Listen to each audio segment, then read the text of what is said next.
এই যে যারা আন্দোলন করে গেছে তারা যদি এই আপনারা যারা দাঁড়াবেন কেউ যদি এখানে কোনো উল্টা পাল্টা করেন তাহলে বুঝতে হবে যারা যে আন্দোলন করছে এটা হচ্ছে পুরাটাই বুকাস গেছে। না ভোট আগে, কারণ সংস্কার আছে, এটা আমাদের প্রয়োজন সবার জন্য। না সবারই তো বলছি, সরকারি ভাবে প্রচার হয়েছে, এটার দ্বারা অসুবিধা। তারপরে আপনি যখন বলবেন আপনার চেনা মানুষকে, উনি আরো ভালো করে বুঝবে। জি, তরুণদের নেতৃত্ব আগামীতে বাংলাদেশ। দশজন থাকলে 100 জন হয়ে যাবে। কেন আমেরিকার যে মেয়র, ওর একটা সাইন করছিল, নিউ ইয়র্ক সিটির মেয়র হইতে পারে নাই, ও অবশ্যই হয়েছে। ওর ন্যায় নীতিবান ইয়ের জন্য সে মুসলিম, সে বলছে আই এম মুসলিম। তাও তো হিন্দু খ্রিস্টান বৌদ্ধ সবাই তো ভোট দিচ্ছে, ওনারে জয়যুক্ত করছে এই ইয়ের মধ্যে। নীতি, হ্যাঁ নীতি থাকবো ইনশাল্লাহ। এবং দুর্নীতি বাংলাদেশ চাই, এটাই সবার চাওয়া, দুর্নীতি বাংলাদেশ।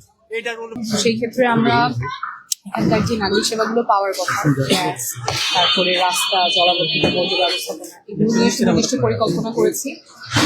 তারপরে স্বাস্থ্য, শিক্ষা, নিরাপত্তা, কর্মসংস্থান, জীবিকা আর এমপি জবাবদিহিতা, এই 6টা বিষয় নিয়ে সুস্পষ্টভাবে আমাদের পরিকল্পনা আছে। এর মধ্যে নাগরিক সেবা যেটার কথা বলছেন, সেখানে যেমন আমরা গ্যাস, রাস্তা, জলাবদ্ধতা, বর্জ্য ব্যবস্থাপনা এগুলো নিয়ে সুনির্দিষ্ট পরিকল্পনা বলেছি। আসলে দেখেন, ঢাকার অনেক অঞ্চলে মানুষ চিন্তাও করে না যে চুলা জ্বালালে গ্যাস পাবে না, নর্মাল গ্যাসের চুলায় রান্না হবে, এটাই স্বাভাবিক। বাট এখানে বাস্তবতাটা খুবই ভিন্ন। দেখা যায় অনেকেরা 2টা-3টা পর্যন্ত জেগে থাকতে হয়, তখন হয়তো গ্যাস আসবে, তারপরে কয়েক ঘন্টা থেকে চলে যাবে।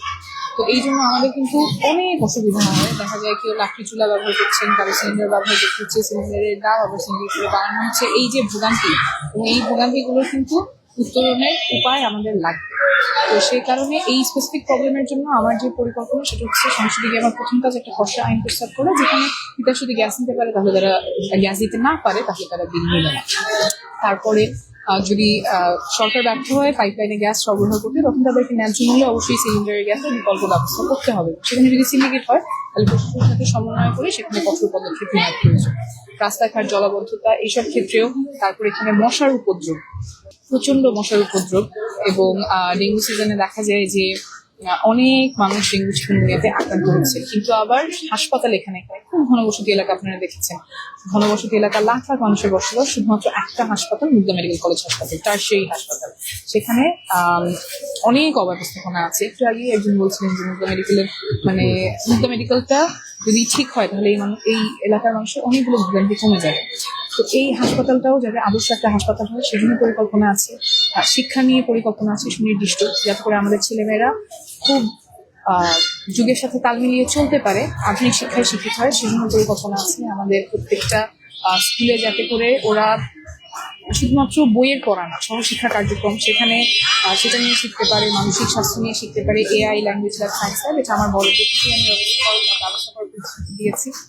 তারপরে আমাদের নিরাপত্তা, এটা অনেক গুরুত্বপূর্ণ একটা বিষয়, বারবার আমার এলাকার মানুষের কাছ থেকে উঠে এসেছে। মাদক একটা বড় সমস্যা। আরেকটা বড় সমস্যা হচ্ছে এমপির জবাবদিহিতা। অনেকেই বলেন যে বছর পর বছর আসলে কাউকে পাশে পান না, নির্বাচনের আগে দেখা যায় আর অন্য কোনো সময় পাশে পাওয়া যায় না। সেই ক্ষেত্রে আমরা এখানে স্থানীয় অফিস, ডিজিটাল ড্যাশবোর্ডের মাধ্যমে আমরা জবাবদিহিতা নিশ্চিত করবো, সেই প্রতিশ্রুতি আছে। আমি সবসময় বলে এসেছি যে রাজনীতিটা মানুষ অর্থ পেশি শক্তির বাইরে দেখতে চায়, এবং এটা কিন্তু জুলাই গণঅভ্যুত্থানে খুব জোরালোভাবেই মানুষ জানিয়েছে যে পুরাতন যে রাজনীতি, সহিংসতার রাজনীতি, অর্থ পেশি শক্তির রাজনীতি, মানুষ এটা রিজেক্ট করেছে। তো আমার মনে হয় যে রাজনীতিটা জনসেবার রাজনীতি, মানুষের সমস্যার কথা বলতে পারে, মানুষের যে চাওয়া পাওয়া সেটা যারা ধারণ করতে পারবে তারাই রাজনীতি সফল হবে। জনপ্রতিনিধি হিসেবে দেখতে পাবে, নির্বাচিত হওয়া মানে তো জনপ্রতিনিধি হওয়া, যেটা হয়ে এসেছে সবসময়। রাজনীতিটা মানুষ দেখে ক্ষমতার খেলা, স্বার্থের লেনদেন। রাজনীতিটা একদম মানুষের হাতে নাগালে থাকে না, একটা